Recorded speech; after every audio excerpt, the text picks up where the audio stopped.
حفلة قيمها بدن له يشيركن الحاد كله هوتيل اسكندنافيا بربرة كدعي oo ah baahin ama shaacin musharax beesha gaashaanbuur Axmed Faarax ee gobolka Saaxil oo ah runtii shir in badan laga soo shaqeynayay oo maanta gabagabadeedii la soo gaaray xafladaasi waa shaacin musharax ama baahin hadba sida loo dhigo waa Muniir Axmed Cigaal oo kamida kulliba bahda saxaafadda qoladiina bahda saxaafadda interest ka Carabi idin yeelan doonaayo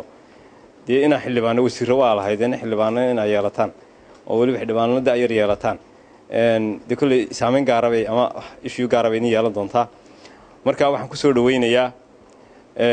aadam ku soo dhaweynayaa oo kamid ah odayaasha beesha odayaasha gudida waxaan mar labaad mahadnaqayaa shirkan iyo xafladan la isugu yimi lagu shaacinay musharaxa beesha sidii horeba loo sheegay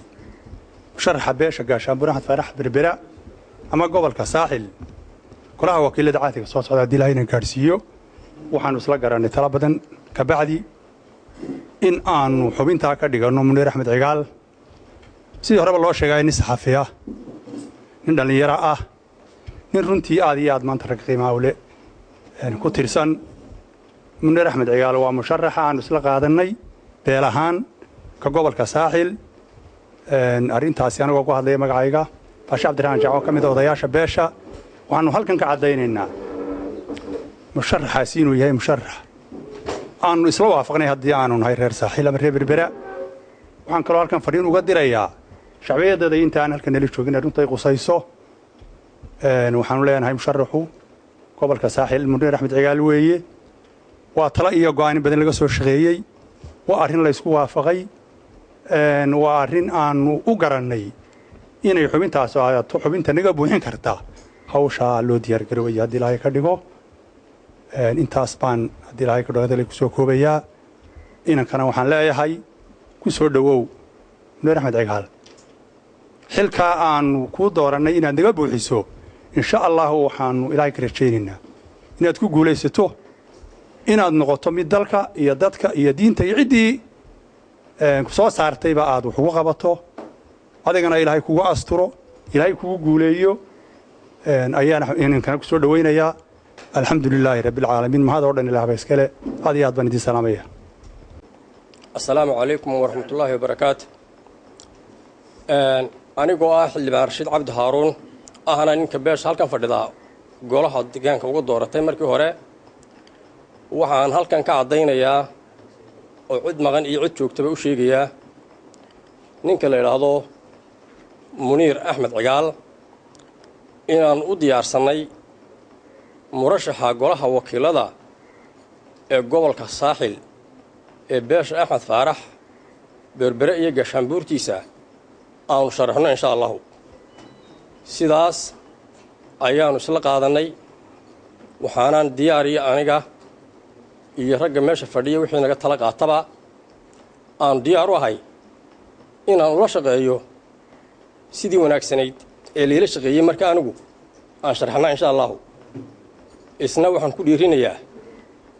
inuu dadaalka sidaa u sii wado bacdamaaba uu soo gudbiyey bacdamaaba beesha qaadatay bacdamaaba ay tahay hawl muhiima uu yahay ninku habboon loona diyaar yahay wasalaamu calaykum waraxmatullaahi wabarakaatu أما بعد السلام عليكم ورحمة الله وبركاته هل كان مهد إلهي باسكالي مهد اللباد وحايسكالي دادوينا عن كسو قيب قالي حفلة مشرحة أي قبصتي باشا أحمد فارح قاشامبور أحمد فارح منير أحمد عقال أنيقو أوكو هدليا أفكي قدد باشا قبل كساحل waxaanu shaacinaynaa in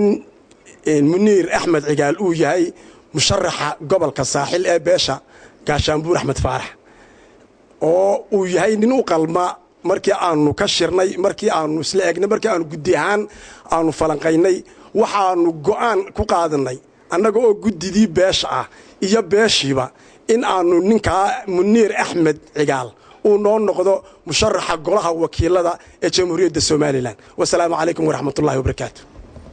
iyo cid waliba ilaahay mahadii ilaa baan magaciisa idinku mahadnaqayaa ta kale sidaa ay ka dhawaajiyeen odayaasha iga horreeyey anigoo odagii beesha gobolka saaxil ee beesha axmed faarax iyo gaashaanbuurtiisa ah waxaan halkan ka caddaynayaa inaannu murashax ha u taagan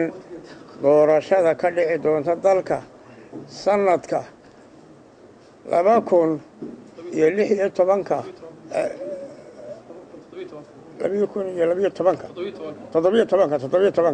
2017 aanu u soo xulannay muniir axmed cigaal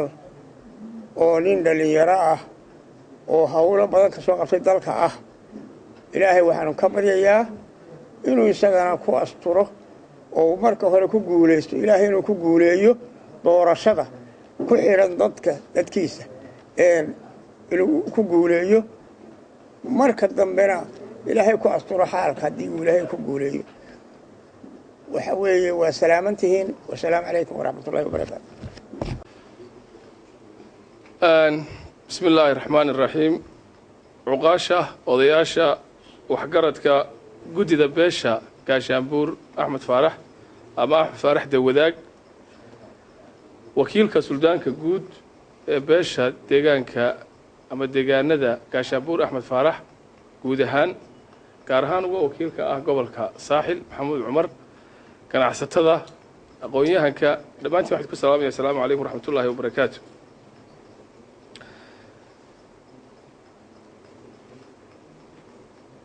shirkan mudan ee muunaydaysan ee sida wanaagsan loo soo agaasimay aniga hadal badan iigama yaallo mar haddii aad taladii ku ururiseen oo soo afjarteen arrinkiina ooda afka ka soo saarteen waxaan se odhanayaa 3 qodob oo aan si sahlan insha allah idinku soo gudbin doono horta waxaan ka mahadnaqayaa haddii mudankii reer axmed faarax danwadaag ee deegaanka gobolka saaxil intuu isu tegey ceelka ishiisii si midnimo ah ay igu soo xusheen wax hawl yar ma aha markii weliba arrimahan doorashooyinka laga hadlaayo sabankan aynu joogno sahal ma aha in midnimadu si guud wax laysugu raaco maxaa yeelay turunturooyinku ma weydo wax kasta oo loo dhaqaaqo waxay se tani muujinaysaa sharaf aad sharafteen allah ha idin sharfo anigana ha iga dhigo mid koran oo kaalintaas gala marka taas waan ka mahadnaqayaa waanan ka mahad celinayaa midna waa iga xasuusin xulashada xubinta baarlamaan ee hadda aad isku raacdeen oo go'aanka dambena uu yahay ka guusha tartanku ka horreeyo aan sharxo awoodda xubinta baarlamaan xubinta baarlamaanku waxaa afka qalaad lagu yidhaahdaa local mp oo ah xubin ka wakiil ah deegaankaas laga soo doortay marka kalena xubin ka ah guud ahaan hay-adaha sharci dejinta ee dalka oo matalaya dhammaan gobollada somalilan ma aha xubin fulineed oo awood fulineed leh xubinta baarlamaanku aniguna odhan maayo waxaan keenayaa cagacafiyo iyo rigag biyaha soo tuura oo durduro idinkeena balse waxaan ahaan doonaa adeega dhega nugul oo xoogaal u ah xaaladihiina nololeed ee aad mar kasta ku sugan tihiin codkiinana waxaan geyn doonaa goobaha fagaarayaasha siyaasadda ee lagu jaangooyo waxqabadka horumarineed ee dalka oo dabcan aad qayb xaq ah ku leedihiin midna ogaada haddii alla idmo anigu saaxil waan isugu faaninaya ee u kala faanin maayo anigu saaxil insha allah waan isugu midayn doonaa intii awooddayda ah ee ma kala miidhi doono midna iga qora waxaa laga yaabaa inaynu kala aaraa iyo aragti duwanaano laakiin dhammaanteen waxaa inagu waajib ah jidkaynu ku arooraynaana uu yahay horumarinta iyo hagaajinta si kasta oo ay u tahayba gobolka saaxil guud ahaan hadday tahay berbera iyo haddii ay tahay gobolka saaxil iyo haddii ay tahay geyiga somalilanba waxaad ogaataan in alla inagu wada abuuray dhammaanteen aynuna nahay hal qoys kuna wada sugnaan doono ilaa inta suurka alla afuufaayo ilaahay markuu dunida abuuray halkaas buu inoogu qadaray doorashada see uu ina siiyey ayaa ah inaynu kala dooranno midnimo aynu guula ku gaadhno iyo tafraaro iyo difaac aynu dhufaysay isu gallo oo iyadan lafteedana suurka laynagu afuufo labadaa taynu qaadanaynaa dhammaan ummaddeenna ayay u taallaa waxaase ilaahay ka rajaynaya inaynu qaadanno ta midnimada maadaama halkan ilaahay nagu wada beeray inta ka hadhay nolosheennana aynu ku sugnaan doono nolosha lafteedana aan lagu waari doonin runtii gabagabadii ilaahay waxaan ka baryayaa in dhammaan deegaanadeenna abaartu ay hayso uu ka qaado oo uu inoo shubo roob deegaanada kale ee islaamka ee colaadaha iyo mashaakilka hayana uu ka faydo midnimadana guud ahaan Soomaaliland oo dhan ay midowdo inagana uu inaga yeelo kuwii midnimadaasi ka shaqeeya aad iyo aad baan bahda saxaafadana gaar ahaan ugu mahad celinaya mar haddaan mar kale ka soo hor muuqday aniga oo magacoodii sida haddana ka mid ah murashaxiinta geli doona calafka ay ka qaadaanba tartanka guud ahaan dalka ee la filayo 2017 iyadoo oo tartamiddu ay tahay guul inta badan waxaa la xusaa in guushu ay tahay malaa guulaysiga weyn laakiin tartamidda guula soo bixitaanku waa guul labaad baa la yiraahdaa marka tartamidda guula waa guushii koobaad soo bixitaanka guusha labaadna waynu rajayn doonaa aad iyo aad mahadsantihiin shirkan wasalaam alaykum warahmatullaahi wabarakaatuh